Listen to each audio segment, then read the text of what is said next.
വളരെ കാലം മുമ്പ് വനത്തിനടുത്ത് ഒരു വൃദ്ധൻ കുടിൽ കെട്ടി താമസിച്ചിരുന്നു. എല്ലാ പ്രഭാതത്തിലും ചെറുതും വലുതുമായ വൃക്ഷശിഖരങ്ങൾ തേടി അയാൾ കാട്ടിലെത്താറുണ്ട്. അക്കാലത്തെ വിദഗ്ധനായ ഒരു ദാരുശില്പിയായിരുന്നു അയാൾ. തടിയിൽ നിർമ്മിക്കുന്ന പോത്തിൻ്റെയും മാനിൻ്റെയും നായയുടെയും അണ്ണാറക്കണ്ണൻ്റെയും ജീവസുറ്റ ശില്പചാതുരി അതിരില്ലാത്തതും അതിശയകരവുമായിരുന്നു. അവയ്ക്ക് ആവശ്യക്കാർ ഏറെയുണ്ടായി. അതിൽ നിന്ന് കിട്ടുന്ന നല്ല വരുമാനം തനിക്ക് പ്രതിഫലമായി കിട്ടുന്ന ഓരോ നാണയത്തൊട്ടും ശ്രദ്ധയോടെ സ്വരൂപിച്ച് ഒരു സഞ്ചിയിലാക്കി തൻ്റെ കളപ്പുരയിൽ ഒരു രഹസ്യമായ സ്ഥാനത്ത് അയാൾ ഭദ്രമായി സൂക്ഷിച്ചു. എല്ലാ ദിവസവും സായാഹ്നത്തിൽ പണസഞ്ചിയിൽ നിന്ന് നാണയങ്ങൾ കുടഞ്ഞിട്ട് പല പ്രാവശ്യം എണ്ണിത്തിട്ടപ്പെടുത്തി പൂർവ്വസ്ഥിതിയിൽ തന്നെ സൂക്ഷിച്ചു. ഇങ്ങനെയൊക്കെ ആയിരുന്നു എങ്കിലും വരുമാനത്തിൽ കൂടുതൽ ചിലവഴിക്കേണ്ട ഒരു കാലം വന്നെത്തി. വിലക്കയറ്റം വനവാസികളുടെ ജീവിതത്തെപ്പോലും പ്രതിസന്ധിയിലാക്കി. വൃദ്ധനായ ആ ശില്പി വ്യാകുലചിത്തനായി.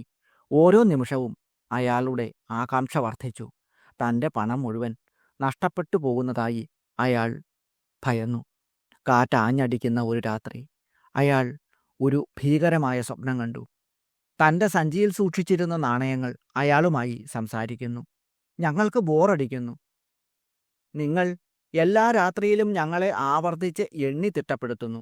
ഈ നാറുന്ന സഞ്ചിയിൽ നിങ്ങൾ ഞങ്ങളെ രഹസ്യമായി ഒന്നിച്ചിട്ടിരിക്കുന്നു. അതിലൊക്കെ ഉപരി ഞങ്ങളുടെ പരസ്പര സഹവാസം ഞങ്ങൾക്ക് മുഷിപ്പുണ്ടാക്കുന്നു. ഞങ്ങൾ ഇവിടെ നിന്നു രക്ഷപ്പെട്ട് ഈ ലോകം കാണും. പുതിയ കൂട്ടുകാരെ കണ്ടെത്തും." വൃദ്ധൻ വിയർത്തു കുളിച്ചുകൊണ്ട് ഉണർന്നു. അയാൾ ഭയത്തോടുകൂടി കളപ്പുരയിലേക്ക് ഓടി രഹസ്യമായ ആ സ്ഥാനത്ത് നിന്നും തൻ്റെ പണസഞ്ചി വീണ്ടെടുത്ത് എണ്ണി നോക്കി. എല്ലാം ശരിയായിരിക്കുന്നു. ആരും ഓടിപ്പോയിട്ടില്ല. ആശ്വാസമായി. എങ്കിലും താൻ കണ്ട സ്വപ്നത്തിൽ അയാൾ ഉറച്ചു വിശ്വസിച്ചു. നാണയങ്ങളിലുള്ള വിശ്വാസം നഷ്ടമായി. പഴകിയതും ദ്വാരമുള്ളതുമായ ഒരു തടിക്കഷ്ണം തെരഞ്ഞു പിടിച്ച് പണസഞ്ചി ആ ദ്വാരത്തിലാക്കി പശയുള്ള ചെളി കൊണ്ട് ദ്വാരം അടച്ചു. പിന്നീടത് സ്വന്തം വീടിൻ്റെ അടിയിൽ സൂക്ഷിച്ചു വെച്ചു. ആ രാത്രിയിൽ അതിശക്തമായ കാറ്റും മഴയും ആരംഭിച്ചു. ആ നൂറ്റാണ്ടിലെ ഏറ്റവും ഭീകരമായ പേമാരി. നദി കരകവിഞ്ഞൊഴുകി. തീരം തകർത്ത കുത്തൊഴുക്ക്. ആ പ്രദേശത്തുള്ളതെല്ലാം ഒഴുകിപ്പോയി.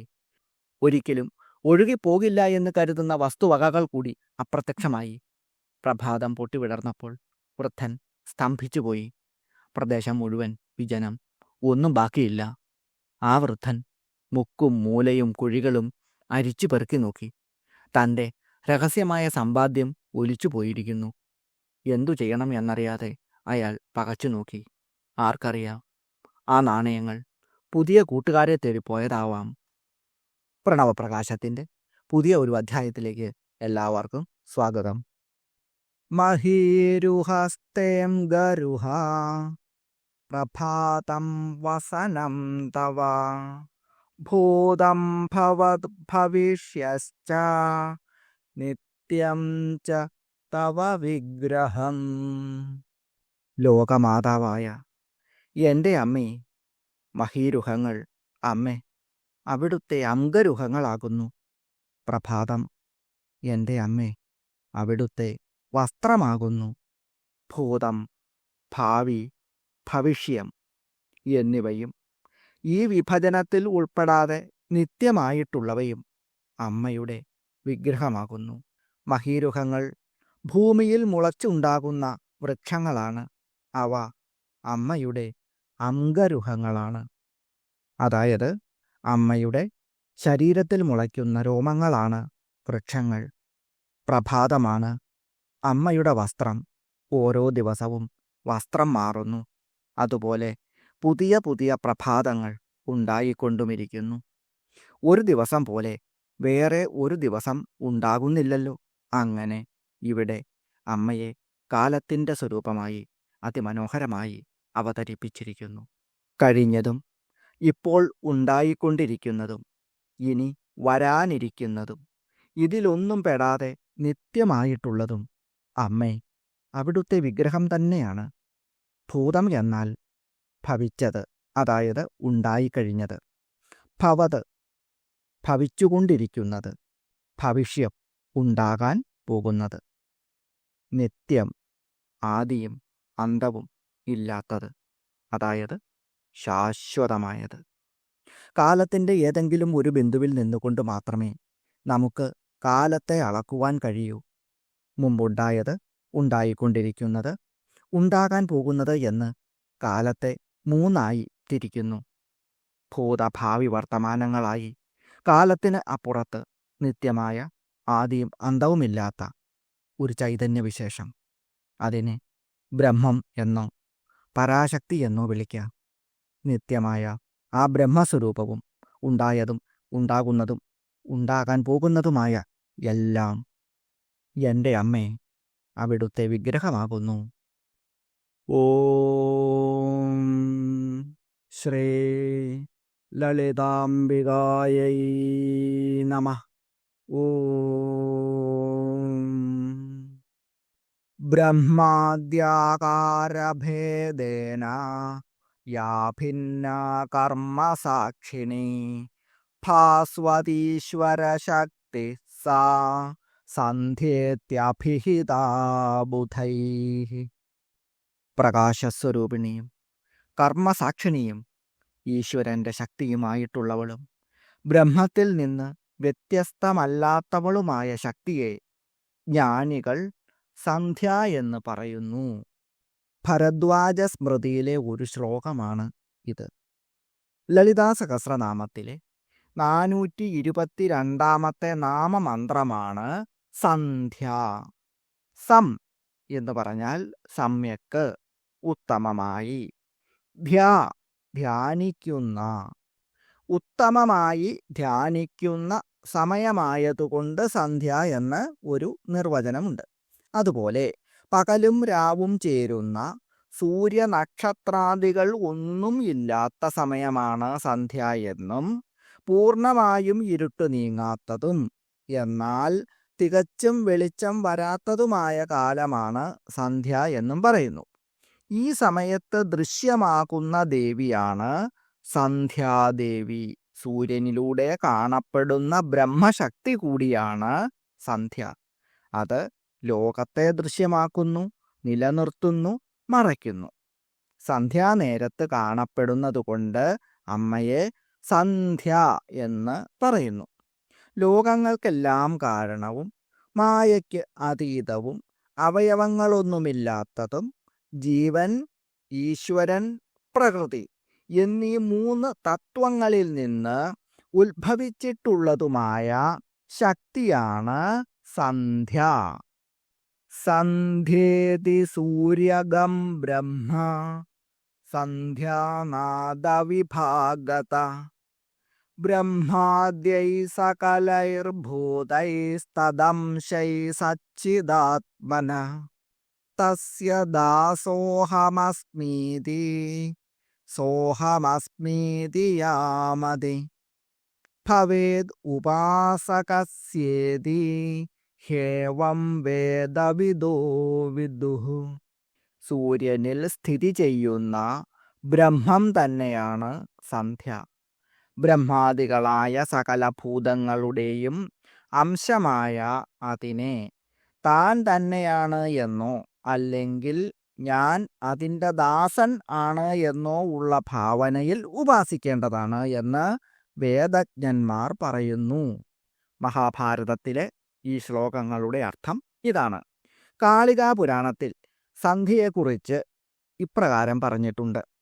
തദാ തന്മനസോ ജാതാ ചാരുരൂപാ വരാംഗനാ നാംനാ സന്ധ്യേതി വിഖ്യാതാ സായം സന്ധ്യാ ജയന്തിക ബ്രഹ്മണോധ്യായതോ യസ്മാത് സമ്യക് ജാതാ വരാംഗനാ അതഃ സന്ധ്യേതി ലോകേസ്മിൻ അസ്യാഖ്യാതിർഭവിഷ്യതി. അതിസുന്ദരിയും ഭംഗിയുള്ള അംഗങ്ങൾ ഉള്ളവളും സന്ധ്യ എന്ന പേരാൽ അറിയപ്പെടുന്നവളും ആയ ദേവി ബ്രഹ്മദേവന്റെ മനസ്സിൽ നിന്നും ഉദ്ഭവിച്ചു. ത്രിസന്ധ്യാനേരങ്ങളിലെ വിജയപ്രദമാകുന്ന ദേവിയാണ് അമ്മ. ബ്രഹ്മദേവൻ ധ്യാനത്തിൽ മുഴുകിയിരുന്നപ്പോഴാണ് ജനിച്ചത്. അതുകൊണ്ട് സന്ധ്യ എന്ന നാമം വന്നു. അതുപോലെ രണ്ട് യുഗങ്ങളുടെ ഇടയിലുള്ള സമയത്തെയും സന്ധ്യ എന്നാണ് പറയുന്നത്. യാ സന്ധ്യാ ബ്രഹ്മസുത മനോജാതാ പുരാഭവത് തപസ്തപത്വാ തനും ത്യക്ത്വാ സൈവ ഭൂതാഹ്യരുന്ധതി. ഭഗവതി പുരാണത്തിലെ ഒരു ശ്ലോകമാണ് ഇത്. ബ്രഹ്മദേവന്റെ മാനസപുത്രിയായിരുന്നു സന്ധ്യാദേവി. തപസ്സനുഷ്ഠിച്ച് അമ്മ ശരീരം ഉപേക്ഷിച്ച ശേഷം അരുന്ധതിയായി ജനിച്ചു. വസിഷ്ഠ മഹർഷിയുടെ പത്നിയുമായി. ഏകവർഷാ ഭവേത് സന്ധ്യ എന്ന് കന്യാപ്രകരണത്തിൽ ധൗമ്യ മഹർഷി പറയുന്നുണ്ട്. 1 വയസ്സ് പ്രായമുള്ള കന്യക എന്നും സന്ധ്യ എന്ന പദത്തിന് അർത്ഥമുണ്ട്. പണ്ട് രാക്ഷസന്മാർ ഉഗ്രമായ തപസ് ചെയ്ത് ബ്രഹ്മദേവനെ പ്രത്യക്ഷപ്പെടുത്തി. തപസ്സിൽ സംപ്രീതനായ ബ്രഹ്മദേവൻ എന്താണ് വരം വേണ്ടത് എന്ന് അവരോട് ചോദിച്ചു. ആദിത്യൻ തങ്ങളോട് യുദ്ധം ചെയ്യണം എന്നാണ് അവർ അപേക്ഷിച്ചത്. അപ്രകാരം ഭഗവാൻ വരം നൽകുകയും ചെയ്തു. അന്നു മുതൽ അവർ സൂര്യനോട് ഉദയം മുതൽ അസ്തമയം വരെ യുദ്ധം ആരംഭിച്ചു. ഗായത്രി കൊണ്ട് അഭിമന്ത്രിതമായ ജലം കൊണ്ട് മാത്രമേ ഈ രാക്ഷസന്മാരെ തോൽപ്പിക്കുവാൻ പറ്റുകയുള്ളൂ എന്ന് മനസ്സിലാക്കിയ ബ്രഹ്മവാദികൾ ലോകരക്ഷയ്ക്ക് വേണ്ടി രാവിലെ കിഴക്കു നോക്കി നിന്ന് ഗായത്രി ജപിച്ച ജലം അർഘ്യമായി വീഴ്ത്തുന്നു. ആ ജലം വജ്രരൂപമായി മാറി അവരെ പ്രഹരിച്ച് മന്ദേഹന്മാർ എന്ന രാക്ഷസന്മാരുടെ വാസസ്ഥലമായ അരുണദ്വീപിലേക്ക് തള്ളുന്നു. അവരെ പ്രഹരിച്ചത് കൊണ്ട് ഉണ്ടായിട്ടുള്ള പാപം തീരുന്നതിന് വേണ്ടിയാണ് അർഘ്യം കൊടുത്ത ശേഷം ബ്രഹ്മവാദികൾ പ്രദക്ഷിണം ചെയ്യുന്നത്. തേജസ് ജ്ഞാനത്തിൻ്റെ സൂചകമാകുന്നതുപോലെ വെള്ളം പ്രവൃത്തിയുടെ സൂചകവുമാണ്. വെള്ളത്തെ പ്രവൃത്തിയാക്കി കൽപ്പിച്ച് പ്രത്യക്ഷ ബ്രഹ്മമായ സൂര്യദേവനിൽ അർപ്പിക്കുന്നു. അതായത് സന്ധ്യാവന്ദനം എന്നാൽ പ്രവർത്തികൾ എല്ലാം, അതായത് കർമ്മങ്ങളെല്ലാം ഈശ്വരനിൽ സമർപ്പിക്കുക എന്നാണ് അർത്ഥം. നമ്മുടെ മനസ്സിൽ ജ്ഞാനമാകുന്ന സൂര്യൻ ചിലപ്പോഴൊക്കെ ഉദിച്ചു എന്ന് വരാം. അപ്പോഴേക്കും അസൂയ മുതലായ ദോഷങ്ങളാകുന്ന അസുരന്മാർ നമ്മുടെ ജ്ഞാനമാകുന്ന സൂര്യൻ്റെ നേർക്ക് യുദ്ധത്തിന് പോകുന്നു. എല്ലാം ഈശ്വരാർപ്പണമായി ചെയ്യുന്നവൻ്റെ ജ്ഞാനോദയത്തെ ഒരു മനോദോഷത്തിനും മലിനപ്പെടുത്തുവാൻ പറ്റുകയില്ല. ഇതാണ് ഈ വേദകഥയിൽ നിന്നും മനസ്സിലാക്കേണ്ട തത്വം. സന്ധ്യാദേവിയായവൾ, സന്ധ്യയിൽ ധ്യാനിക്കപ്പെടുന്ന അമ്മ, ബ്രഹ്മദേവന്റെ മാനസപുത്രി, 1 വയസ്സു മാത്രം പ്രായമുള്ള കന്യക എന്നിങ്ങനെയുള്ള അർത്ഥങ്ങളാണ് ഈ നാമമന്ത്രത്തിന് ഉള്ളത്. ഓം സന്ധ്യായൈ നമഃ. ഓം ഹ്രേം സന്ധ്യായൈ നമഃ.